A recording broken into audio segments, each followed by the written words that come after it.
Сәлем достар, дәмді, тез дайын болатын, ешқандай уайымсыз пісетін бисквит дайындаймыз.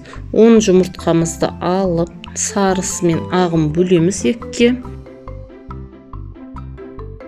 Әр жұмыртқаны осылай бөлек-бөлек дайындаймыз.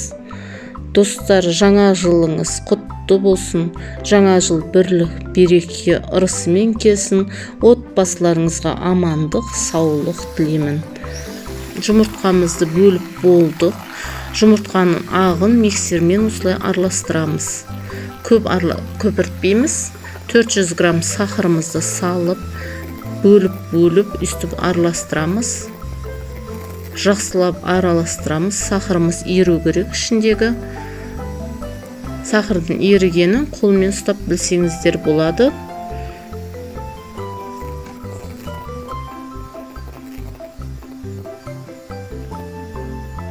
Жұмыртқаның ағын әбден араластырғаннан кейін сарысын қосамыз. Сарысында қосып осылай араластырамыз.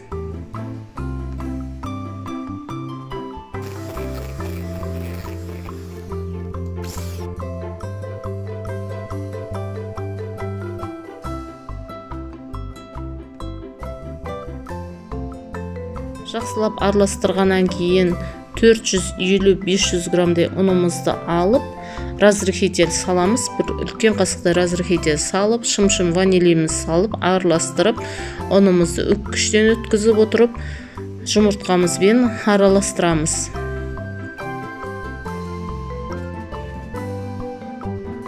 Бір бағытта астынан үстінен көтеру арқылы араластырып, тек қана бір бағытта араластырып, ұнымызды жақсылап тұрып, ішінде түйіршік қалмауы керек. Осылайша асықпай жақсылап араластырамыз.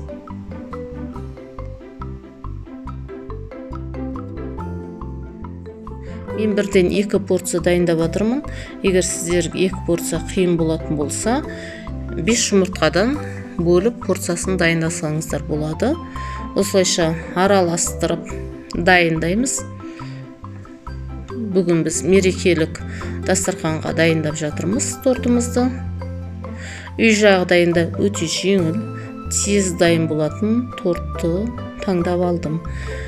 Бұны енді 2-ге бөліп саламыз. Формаларыңыз кім қандай форма алады, әркімнің өз еркі. Менде осындай силиконовый форма. Астын сәл майлап жіберіп, осылайша 2-ге бөліп құйдым.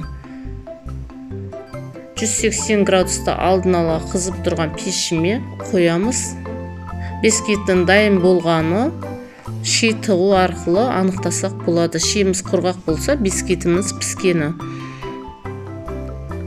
450 грамм творогымды алып, майдалап еземіз.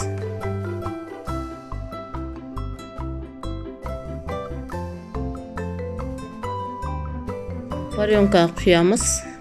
Үстіне варенкамызды салып, творогпен бірденнен араластырсақ болады.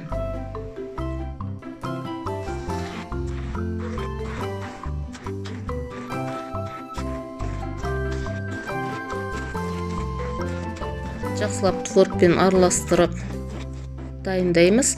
Әркім өзі біледі, қандай крем дайындайтынын.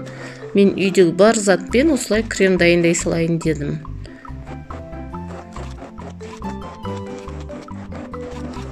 Творогымыз жақсылап езілді, креміміз дайын болды. Бисквитімізді, әр бисквитті 2 бөлікке бөлдім. Менде 4 корж шықты.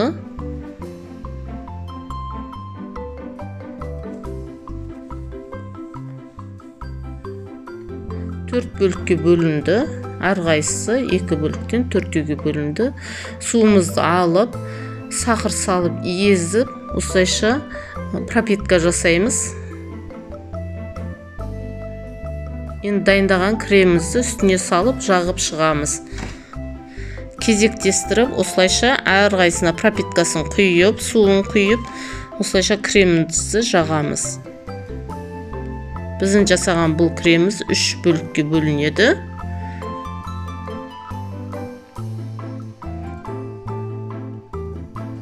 Ең соңғы бөлігін жағып жатырмыз. соңғының алдындағы үшінші рет жағып жатырық творогпен кремді. Енді пропиткамды жасап,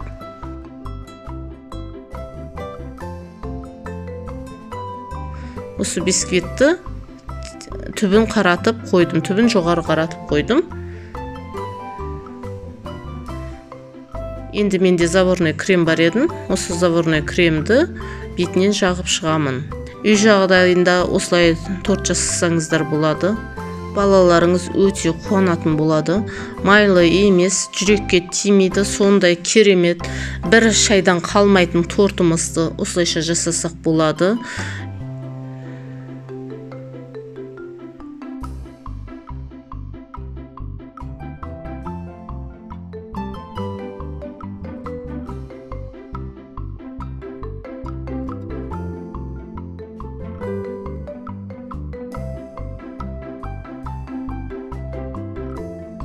Енді бұған құр бетін ағартып қойып қоймай, бір шоколадты ерітіп, үстінен ыстық суға салып ерітіп, үстінен құйып шықсаңыздар болады.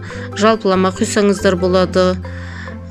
Әркім өз қалауынша осылай бір сәндесеңіздер де болады.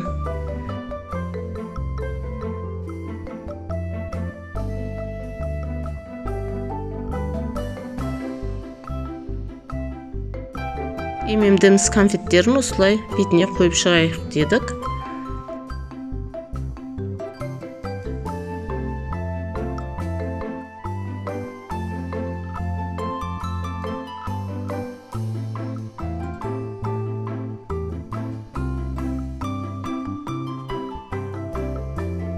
Осындай үй жағдайында жай ғана осындай торт жасасаңыздар өте керемет болады. Осылай жасасаңыздар өте тамаша шығады. Сіздермен бірге болған Дәмді ас каналы мені қолдап, лайк басып, пікір жазуды ұмытпаңыздар.